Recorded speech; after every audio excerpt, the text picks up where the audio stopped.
This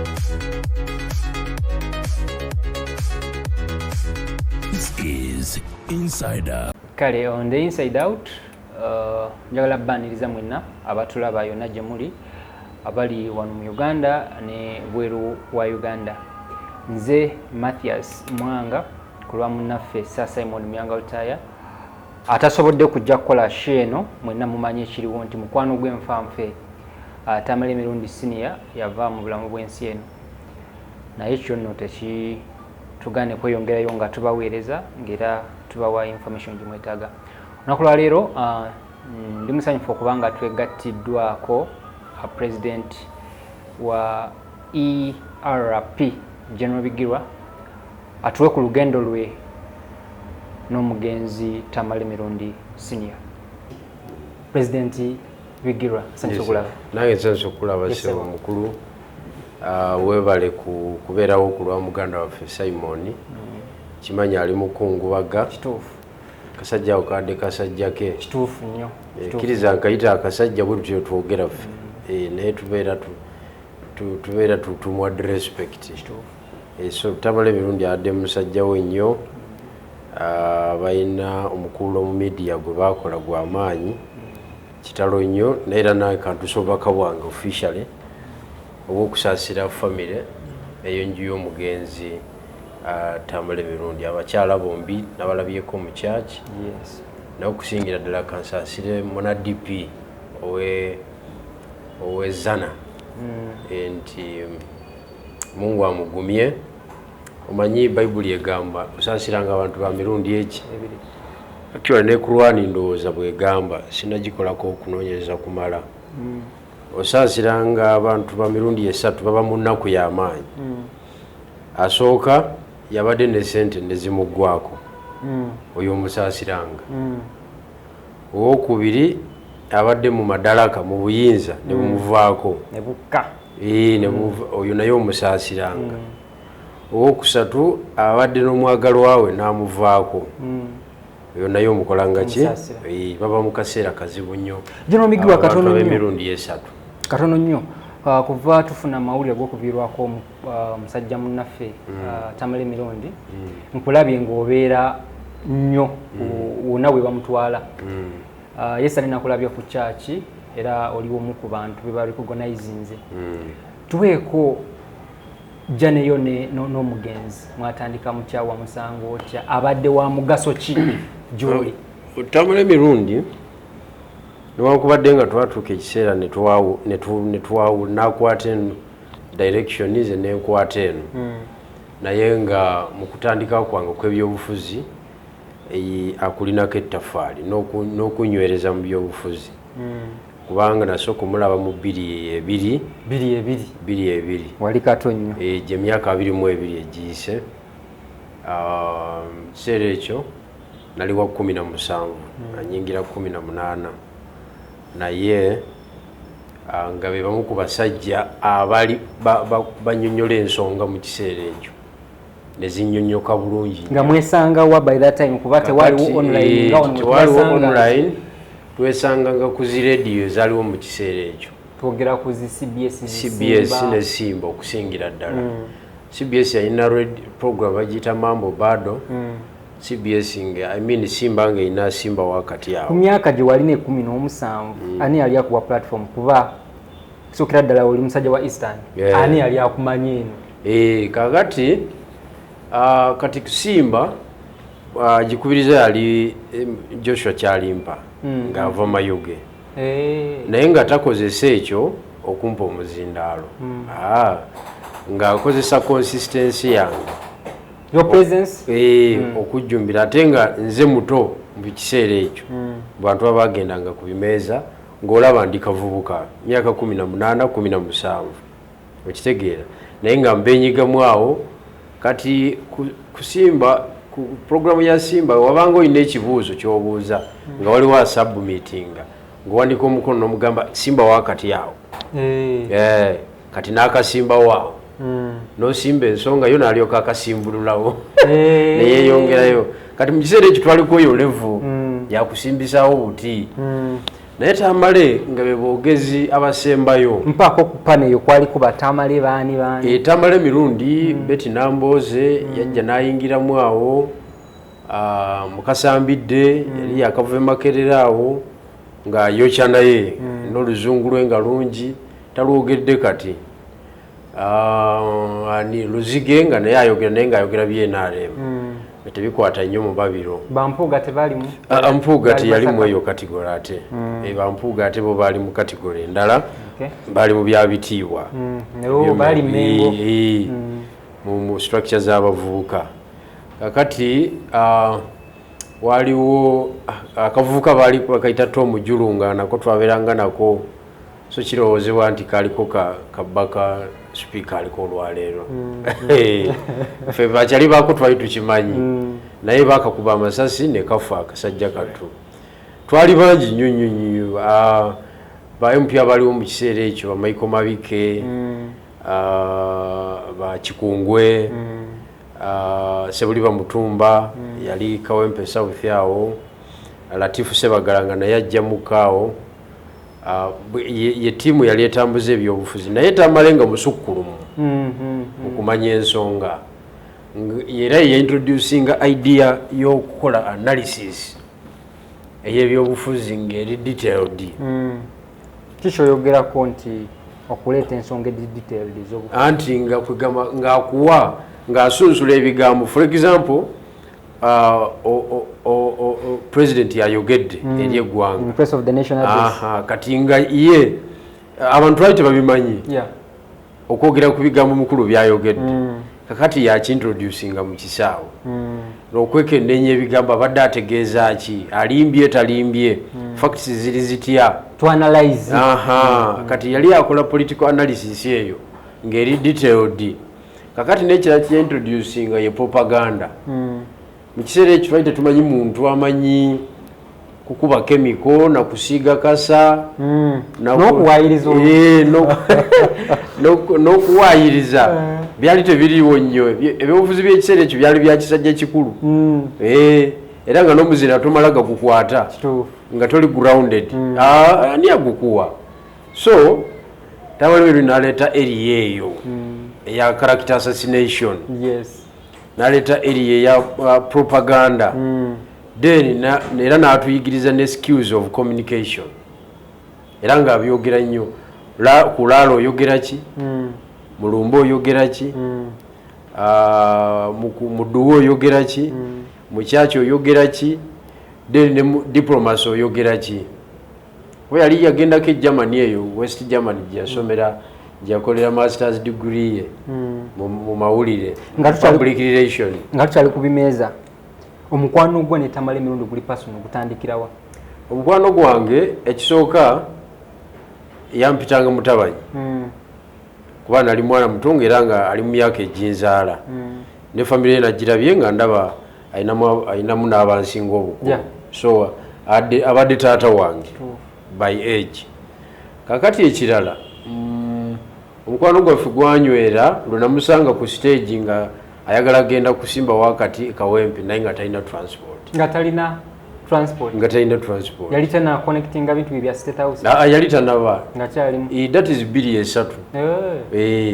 yali tanaba kakati musanga nga alabika nga aluddewo ku stage ku mini price yawo nga ina obutabo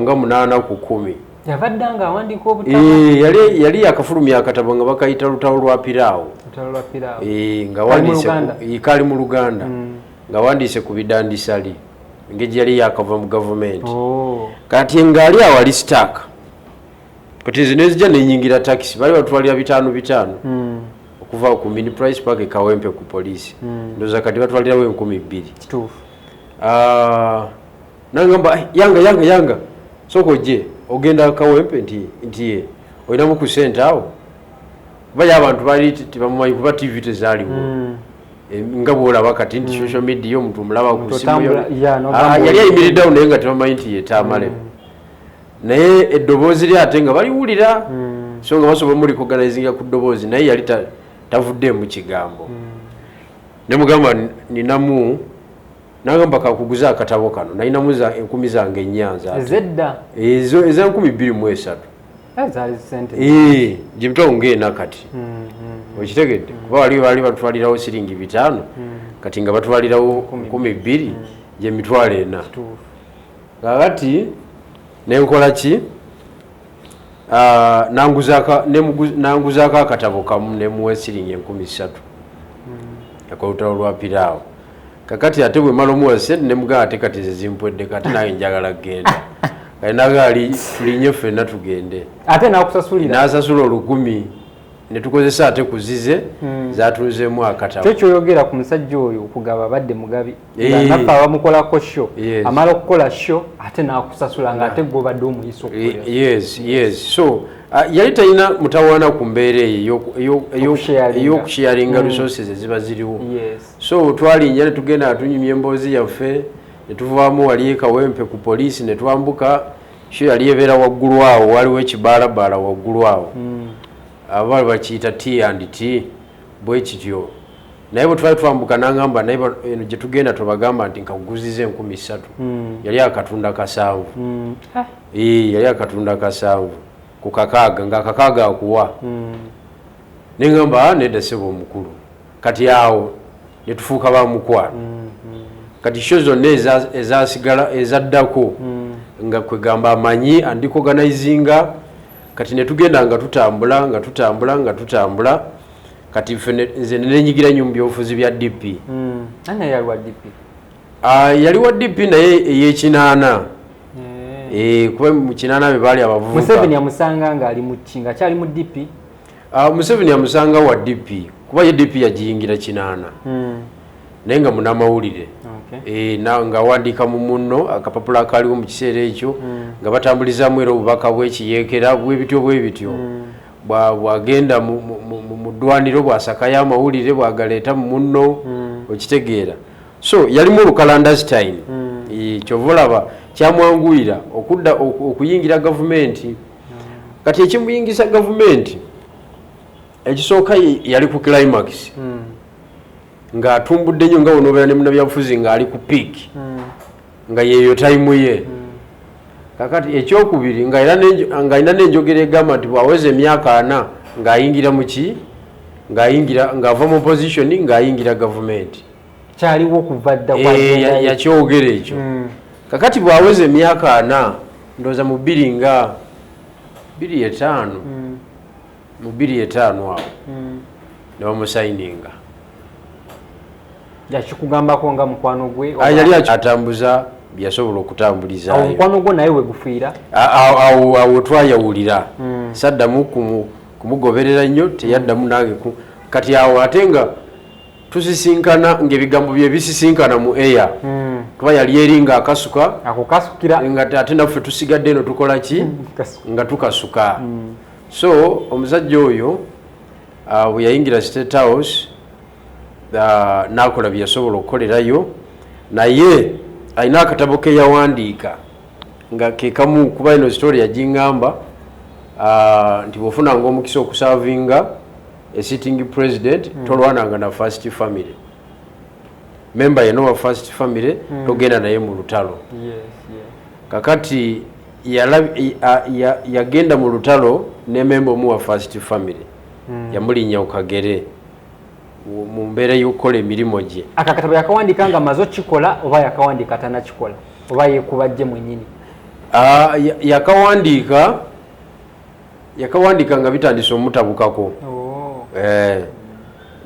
waggulu eno mu 2009 eyo gye yakawandiikira nga bitandise omutabukako so era nako kumwe kali mu field y'omu abantu ne bakasoma naye bwe yavaayo mu gavumenti ate n'atabeera deployed immediately n'aluzinga track nze mu ndaba eyange n'abeera desperate n'abeera depressed n'abeera nga takyali mu bintu bya gavumenti just presidential assistant ku nsonga z'amawulire talina ofiisi okitegeera ne bamuwa akamotoka awo naye nga tebigwera n'omusirikale talaba ku mukulu olina ekifo ekinene ate ne bakweka yes kakati n'aluzinga truck ate yabula omuntu amukansolinga abamu ku mikwano gye nze nali mmanyi ye Joshua Kyalimpa Kaddu Mukasa yali owa CBS naye kati ate bamala ne bafaanaganya karakita Kaddu naye ne bamala ne bafaanaganya karakita y'okuyowamu so oyogeddeko ku bantu be batandika nabo ebimeza bya Simba ba Namboze bambidde nga tetunabalaba nnyo mu lumbe luno ebyobufuzi by'ennaku zino ebyobufuzi by'ennaku zino bya kinanfuusi omuntu kati yeeyisa okusinziira ku mbeera eriwo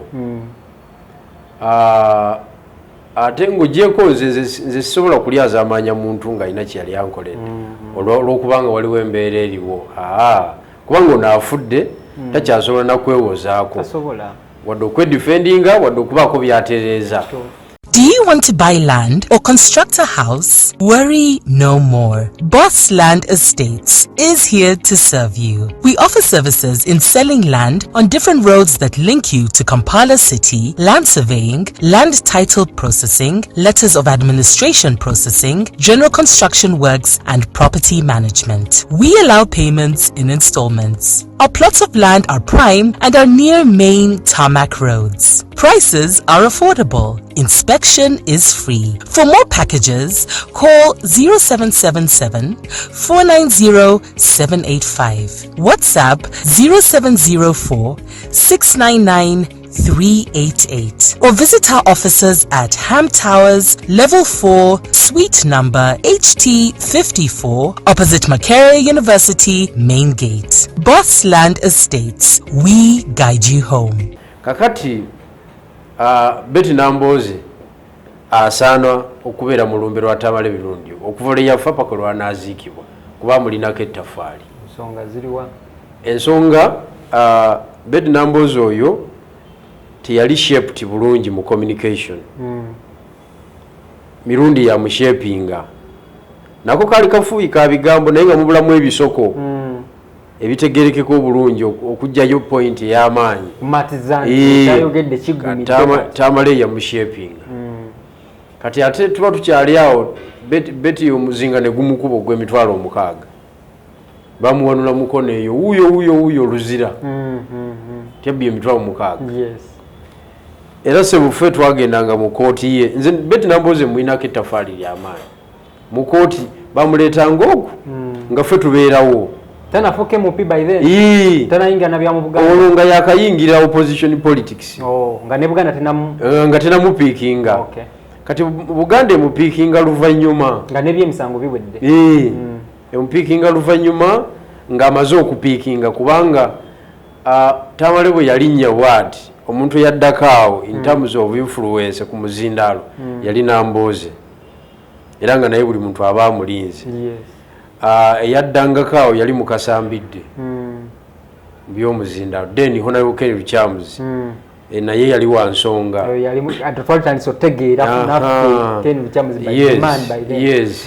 ng'aleeta oludikya lwawo nga entertaininga abantu nga naye taggwa bimeeza.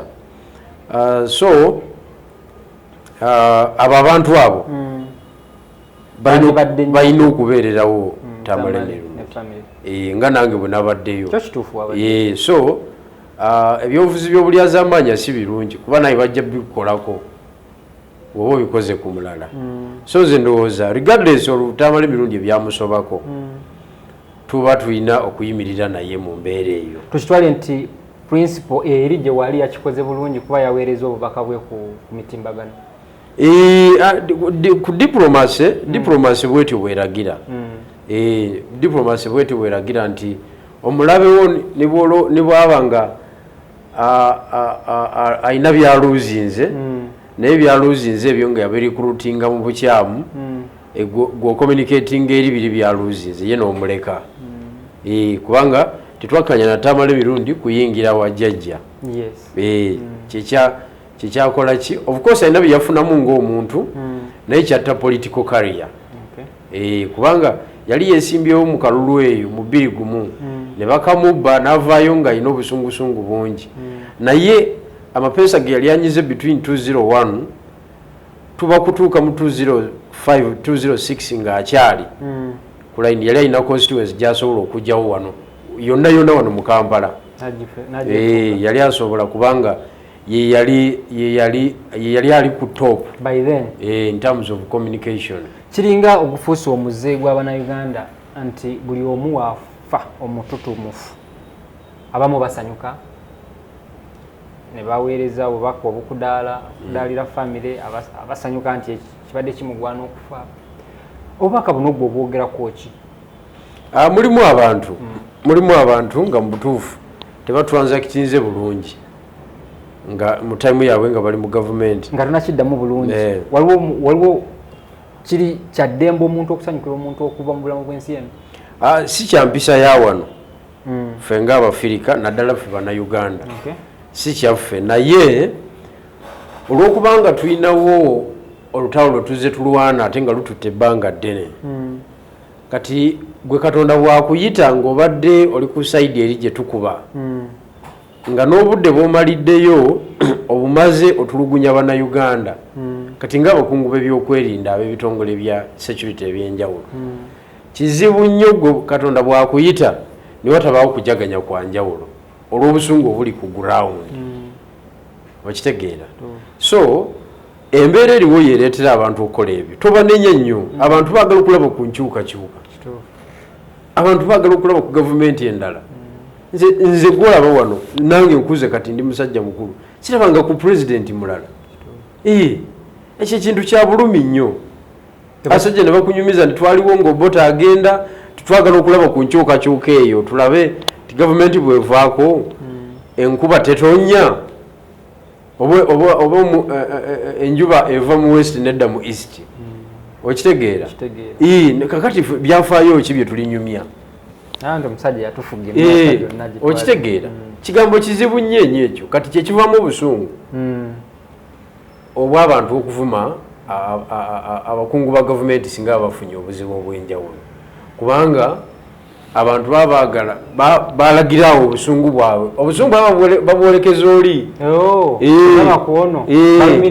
era kyenjagala okutegeeza mawulire kegalijja wano mu Uganda tijajja mukulu kaweddemu kujjako ng'aliba alina byatereezezza in terms of population control naye waaba takoze ekyo waaba talina byatereezezza nekigenda nga bwe kiri kati wajja kubaawo okulya n'okukomba esowaani bigambo bya General bigamba General tamale emirundi tusobola okumufuna mu muntu omulala yenna tusobola okumuzaawo mumwe ba politics si kyangu kizibu nnyo okuzzaawo omuntu nga bw'abadde kubanga oli tamala emirundi oli nze gwe nalaba wa 2.25 si mwangu wakuzzaawo kubanga yali muntu wa ddembe ng'olutalo lubeera ku muzindaalo luba luvudde ku muzindaalo ezisigadde ziba mboozi kukuba mukubirwali tamale asoma akola research tamale omuzadde kuba nalabye famire ye nadde simanyi nti alina abaana modula eyo yabaddemu ne badokita babiri yabaddemu ne balooya ayinamu n'abatanabaku ayinamu ne buloga omu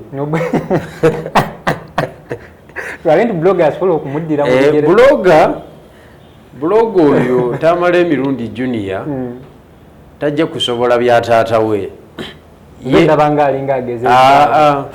tajja kusobola bya taata we kuba ye tasoma ebintu byayogera bya kiyimbiyimbi baserebuserebu abo social life eno kitwale nti ekuba ery'abakazi abakulu kyetumumanyiko okusinga kisobola okuttatana kakati omuntu bwati toyinza nakwogera tayinza nagamba nti mutawe watamala emirundi nti kodye tumuyita sister junior okiwulidde kakati omuntu ayagala abakyala abakadde tosobola eyo si karakita yatamala emirundi kakati oli taata we yali ali grounded ng'akola research asoma aleta references mu nsi yonna wakiwulidde ng'omuziza mu kya revolution kyokka nga is an historian naye nga ono mutabanyi wo omulaba naawe asobola kwogera ku by'abayimbi bintu module eyo ebya Zari yakyaye omusajja yakyaye Zari ebyabisobola comical life naye newaffe eno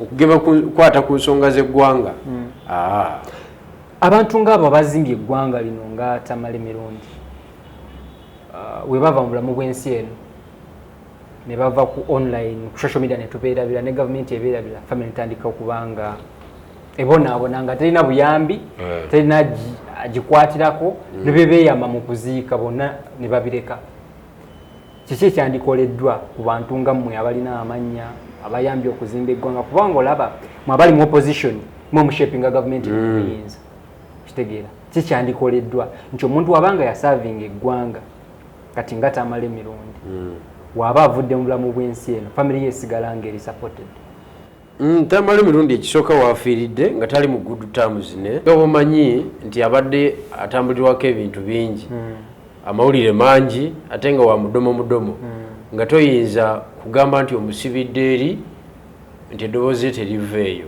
so abadde atrendinga era nga ashininga kakati okusinza ku lutalo lwabadde nalwo mu gavumenti ne bali abadde bamukuba bali bananyini ki sirabawo obuyambi bwebagenda kukola ki kusigala nga basupportinga family eyo kubanga nagirabye abantu bakulukulu temulimu na mwana muto nnyo ali awo waliwo akawala ke baleesaawo yes ndowooza naye okusinza ku nfaanana yako nakalabye nga maama wako alina obusobozi kadde kanyirira kasobola okunywa ku mata ewaka ne blue band so kitegeeza nti tebasigadde nga bali ffe betuziika mu byalo gye tuwangaalira nga n'ekitabo ekyebitakiina ffe tuziika abantu n'ogaa kiki kino Katonda yakoze ki kino naye nga Katonda yasazeewo n'abatwalako taata waabwe so sirowooza nti kinaakola ki gavumenti yawo kuno esobola okusigaza famire ya Tamale Mirundi mu pulaani yaayo okuggyako nga bo bennyini beetetenkanyizza ne beerandiza kuba omuvuka eyayogedde omukulu namulabye nga lawyer ate atudde wano ku paalamenti kati yasobola okukwata ku banne ne bagenda nga benyigamu mpolampola paka ebintu ebikola paka ebaggwawo okitegeera naye nti special program yiiyo olaba n'okumujjanjaba era bawaddeyo akasente nga bawulira nti omusajja ali wansi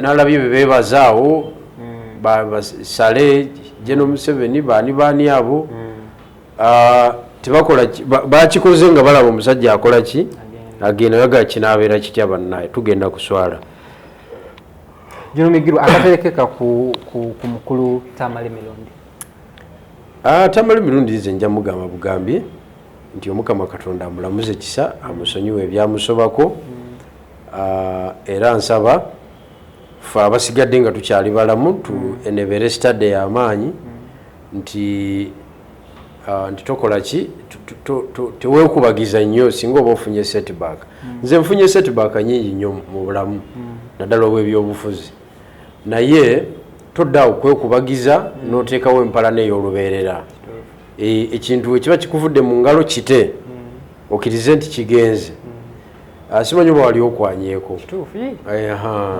kakati nze nabeereranga omuvuka nga tukwanakwana obuwala naye oyinza okwana akawala nako ne kakwagala kakati ne kakuyingira nnyo kakuyingira nnyo naye obawo omulala akakyusa timing okitegedde oba oli awaze n'ebikola ebisinga ku bibyo nga tolina bikola n'akatwala kati bw'otakkiriza nti bantuteko omuntu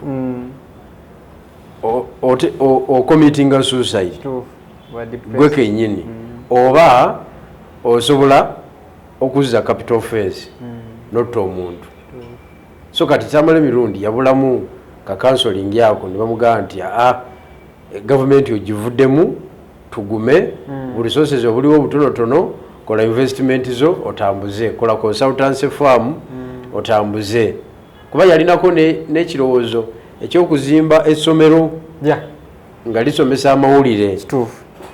Okiwulidde? N'ekitabo kye basoma mu Makerere abasoma amawulire kyatambala emmino. So mweye embeera ne kiba nga abadde n'omukulu gw'amaanyi gwataddewo akatale ke kensobola omwogerako nti kabadde kaffe kuyiga obulamu bw'engeri gye bubadde butambulamu tuleme kukola nsobi z'abadde akola kubanga wabadde ayisa mu muntu egaali ng'olwali asobola ogiyisa mu wa gavumenti enkya n'agiyisa mu opposition nga talina perimeters nti nkolera tiimu eno ngiprotectinga bwenti.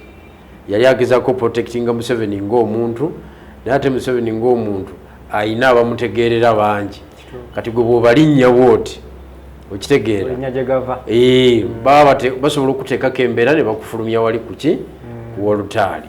So Mungu amuwe ekiwumula ekyemirembe fe abasigadde ku nsi katugira tutambuza paka naffe Mungu lwanatusikamu katono nnyo. Principal yasomye gweddayo ddi okusoma? Ekisooka njagala kumuyozaayoza okufuna diguri y'amateeka. Oba yagifunye atya nze saagala kuliko akabuuza anti ndaba ku layini okwo buli omu agyogerako. Waki kyoyogedde wandigambye kale muyozaayoza ofuna diguri n'oyogera ebirala waki otandika n'ekyo olinga ogamba eriko akabuuza.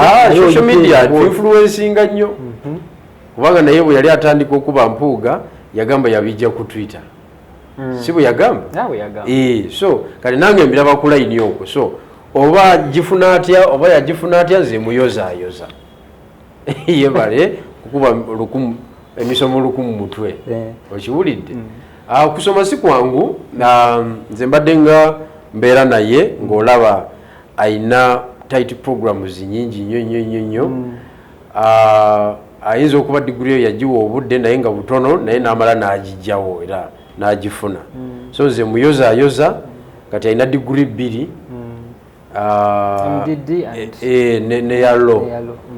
So kyonna kyekiri academically qualifying ku level zonna. Have you been inspired? Ekisooka nange ndi mu kusoma mu November ngenda ku graduating. Era amateeka ngenda gayingira buyingizi. Gugenda gayingira lwakuba principal yagasomye gabadde ku programu yange. Tusookana yaki leero? Nasooka na public administration. Yes. Kati eyo mu November ninze just graduation nabimala. Wabimala. Temuli retakes? Ate nze siri mu ezo level. Kati onaawulira otya nga naffe tugamba nti oba yabisoma oba teyabisoma congratulations. Anti kakati nze kisooka nabisoma. Tumanyirawo. Kyekisookera ddala. Sobola okubeera ku internet kumala dakiika 4 nga sirabe video yabigirwa ku mikutu. So tukisobola nti wafunedde obudde okugenda osoma. Anti gwobeera nange wiiki yonna. Nedda. Ompaamu lumu. Naye otabeera nange obeera n'omulala. So nze nkola ki? Nze wali ogenda ku KIU. Sebo niwo obuuza asikaali ku mulyango. Akugamba wano omusajja wa People Power abaddewo wano. Kale nga tumaliriza njagala mpeyo obubaka obw'abantu abafiiridde ekiteezi. What's your take on that? Abantu abafiiridde ekiteezi Mungu abasaasire basajja batu ne bakyala batu n'abatanaba kulabika.